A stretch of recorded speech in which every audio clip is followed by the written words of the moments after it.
Today I wanted to take a few minutes and just share my most recent experience with you all because it was more than just the typical fly around, walk through walls, kind of goof off type experience that I tend to have so frequently. So it was a few days ago. It was actually on my birthday, and I had some success with the rope technique. So I climb out, I walk down the stairs, I walk through the front door of my house, and now I'm standing in my front yard, and there's this street that goes up a hill outside my house. And on that street, there is this great big bus, like a public transportation RTD type bus. And I decide I'm going to go get on this bus because I've never ridden any sort of motorized vehicle while in the out-of-body state. So I walk over, I get on, and it's completely empty except for myself and for the driver. And so he closes the door behind me and he starts driving. And I'm walking down the aisle and I pick a seat. And by the time I sit down and I start looking out the window, I realize that we're now driving through a city that I don't recognize. And I just, I look at the scenery for a little bit. Eventually he stops and he opens the door and I get up and I walk and I step out of the bus onto a sidewalk. And I look up and down the sidewalk, look up and down the street, and it's completely empty, like it's an abandoned part of town. There's no cars, there's no people, but I'm standing right in front of this little coffee shop. So I decide I'm gonna go inside. And when I go in, at first I think it's empty as well, but then I see this little old lady sitting in the very back of the coffee shop, and there's nothing else going on, obviously, so I decide I'm going to go and try to interact with this woman. So I walk to the back of the coffee shop, and there's these wrought iron chairs that have these kind of circular padded cushions with blue flower patterns on them, and so I sit down on this chair, and I'm sitting right across from her, and she looks up at me and she says, "So, what do you want to know?" And at this point, I have to say I was actually pretty excited because because I finally felt prepared, and I'll explain that. So people talk about guides and meeting your higher self all the time, and I've run into people periodically who want to show me things or want to tell me things, and maybe those people are guides. I don't know. It's never consistently the same person from one experience to the next. Like you hear, Robert Monroe talk about a consistent entity that is his companion for years on end.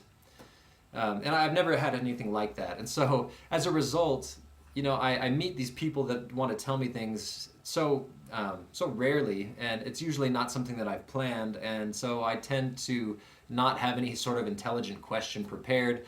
And as a result, I typically feel like I've wasted the experience once it's over. I feel like I really had the chance to ask something great and I blew it. So this experience happened to me 3 weeks ago or so, where I did run into somebody and I just couldn't think of anything great to ask. And so after the experience was over, I took some time and I thought of a few questions and I wrote them down in my to-do list or my task list, the things I want to accomplish while out of body.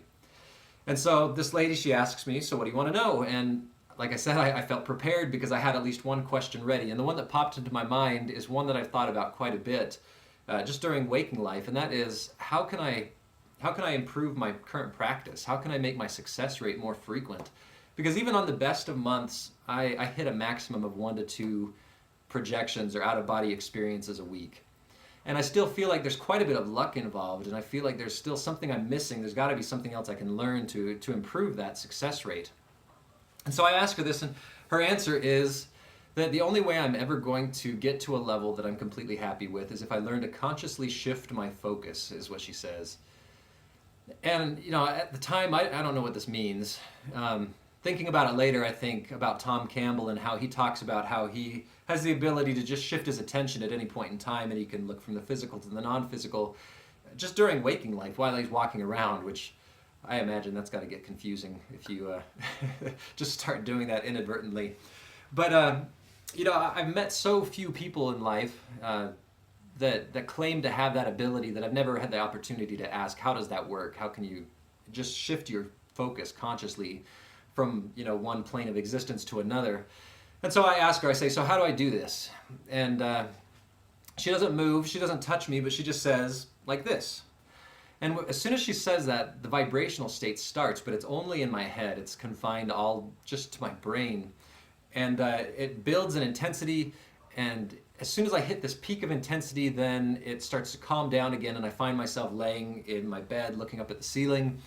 And I think, boy, that was kind of anticlimactic, and I thought I must have ruined it somehow, or I ended the experience inadvertently. But right as I'm laying there and I'm thinking about this experience, the vibrational state kicks up again. And again, it's just in my head. And I hit this peak in the vibrational state, and as it starts to fade, again, I'm back at the table with this old woman. And this happens 4 times where the vibrations build in my head and I exit, then the vibrations build again, and then I'm back there with her again. And after the 4th time, she says she tells me I need to memorize that sensation and learn how to generate that consciously. And so I tried to really, think about the feeling, the sensation that was going on in my head as I'm just basically phasing back and forth between these 2 locations. And in the past, I've compared this whole transition process to the feeling of walking up a steep hill, where you're trying to move towards this peak of intensity, as the vibrational state is just the most powerful force that you can possibly imagine. And once you pass that peak of intensity, then on the opposite side, it's like it suddenly becomes easy and almost unstoppable and the experience kind of just takes over and happens on its own. So, as if you were going up a hill, and it slowly gets harder and harder because this hill is so steep, and then the peak of intensity is at the top of that hill, but once you get over the hill, you've got this downward momentum. And like I said, sometimes this process is something that I wouldn't be able to stop even if I wanted to stop it.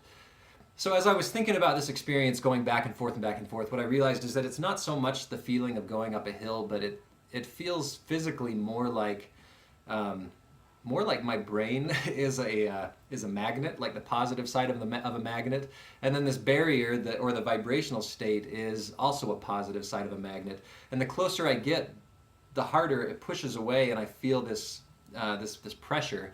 And it's not like a pressure like a headache or like a ballooning type pressure. It's very much like pushing 2 positive sides of a magnet together. That type of pressure. But then as soon as I hit this peak of intensity, it's like I'm on the opposite side of the magnet, and then the magnet just shoots me off in the correct direction, because again, we've got matching sides, and it pushes me off in the right, where I want to go, and then the experience begins. I don't know if that's helpful to anybody, but as I was going through this and I was really trying to focus on what this felt like, because it sounds like this is something that I need to learn to generate, and I need to become familiar enough with it that I can induce this sensation. I was trying to compare it to something in my life, and it feels very much like magnetic pressure pushing against magnetic pressure. So that was about the end of the experience, because right about that time my cat jumped on my bed and started walking around and pulled me back, and kind of cut the experience short. But it gave me enough to think about and gave me some things that I need to work on. I need to really probably start trying to focus on that feeling and that sensation. And maybe not spend time out of body as much as spend time on that borderline, just going back and forth, in and out, and trying to memorize that feeling, and so I can, in turn, learn to induce that sensation by thinking about it. So that's it for today. I'd love to hear your thoughts. Let me know if this whole magnet analogy even makes sense to you. But that's the closest thing I can think of to how this physical sensation inside my head feels as I'm transitioning back and forth. So, as always, like, comment, subscribe, help me build this community. I will talk to you guys again soon.